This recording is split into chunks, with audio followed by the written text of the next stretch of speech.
We're talking fuel prices next. They've hit a new record at the pumps across the UK, ultimately tightening the squeeze on consumers. Well, the AA reported that oil prices hit their highest level in 7 years and are expected to climb further in coming weeks. But how does that impact on your spending and your ability to move around? Well, let's hear from our North West of England reporter, Bradley Harris. These fuel increases are certainly going to have an impact for many, many people. There are over 30 million drivers in the UK. And for many people waking up, going into their car and heading off to work or to see family or friends, some people might be thinking twice before heading to the pumps. Certainly in the coming days and weeks, it'll be hard to ignore petrol forecourts showing prices of over £1.48 a litre.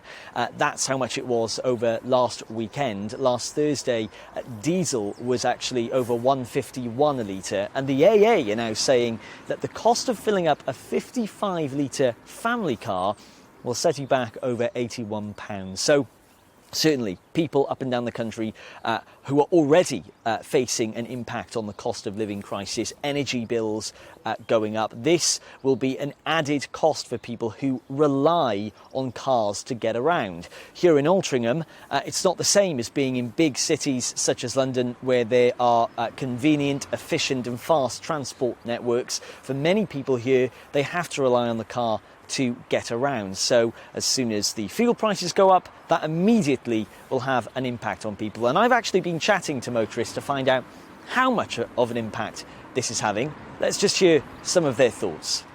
A few months ago, we would think at weekend we'd go out for a run somewhere. It's Saturday or Sunday. Now we're thinking, we look at the weather, if there's any sort of chance of rain, miserable day, we'll say, no, it's not worth it, because when you used to travel 30 mile there, 30 mile back, fair enough. Now you do that and you look at how much it's costing you. Just don't use the car, walk or stop in. It's having a fairly big impact as I need to use the car for work. I work as a fitness instructor and travel to different leisure centres and health clubs around the area. If fuel prices got so high, then I'd maybe have to look at perhaps not travelling as far, changing my work routine. May have to change because it wouldn't be cost effective to be travelling to these places for what I get paid for doing the classes. Or my other alternative is I'd need to look at a smaller car or a cheaper car to run. Well, I mean, we've got a couple of cars we use to do recoveries. We've noticed a difference there. You know, what we're doing the same amount of recoveries, but the fuel is we're using more fuel, it's more expensive, isn't it? So it's a tenner a week extra. We don't put that on the job. We just got to swallow that and just go with it. Now, fuel prices at the pump are largely driven by the wholesale price of energy, which shot up recently because of tensions between Russia and Ukraine. On Monday, oil prices hit their highest level since 2014, reaching over $95 a barrel. At the moment, it's $1.48 here in Altrincham, but in the coming days and weeks to come, I think many people's eyes will be looking up to the signs on petrol forecourts, thinking twice before they fill up at the pumps. Well, it's a big worry for so many people. Yeah. I mean, if you use your car to get to work and whatever, it's, you're probably filling up at least one more time extra in over 3 weeks than you would have before, which will cost £60 to £80, won't it, that you wouldn't normally have been spending.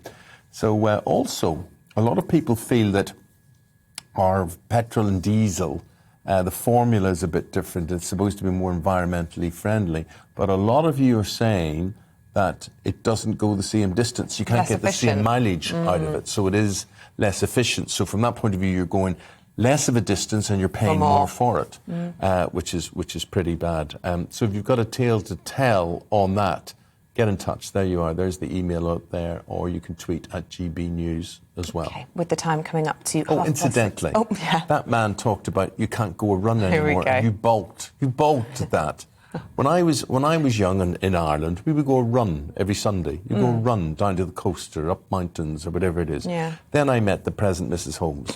The present Mrs. She has this thing, why would you go in a car if you didn't know where you were going? I used to say we'd go for a wee Stirling Moss, right? You used to go out driving for no reason, maybe to get an ice cream, just to look at the scenery, whatever. No. So now you, Mrs. Green Pea here. It's got nothing to do with green. I just like getting outside and using my legs. And if I was going for a run, I'd be running. And if I was going up a mountain, I'd be walking up a mountain. How do you get to the mountain? Yeah, I might drive. But I'd be going like Mrs. Holmes. I would be getting in the car to go from A to B, not just, I can't bear that's pretty functional. That's pretty boring. No, because I would go and have my explore on foot. But my husband's the same. Sometimes if we're coming back from somewhere, he'll go, let's just, find our way and just meander. No, I want to get out the car as soon as I possibly can. Do you not think that's a condition with you? No, I think it's pretty normal. You have to be told, this is like my wife, well, where are we going? I don't know. We'll just see where it takes us. Where exactly are we going? Yeah, This is you. Yes. This is you. Yes. And your husband, like me, is Celtic. Well, I think it's the Irish. Yeah, I do think it's the Irish gene. Has a wandering spirit. It's the same with timekeeping. He doesn't really understand timekeeping, and I think you're the same. Yeah. The time is 6:31 and 8 seconds. We're now late for the papers. We're going to be back after those.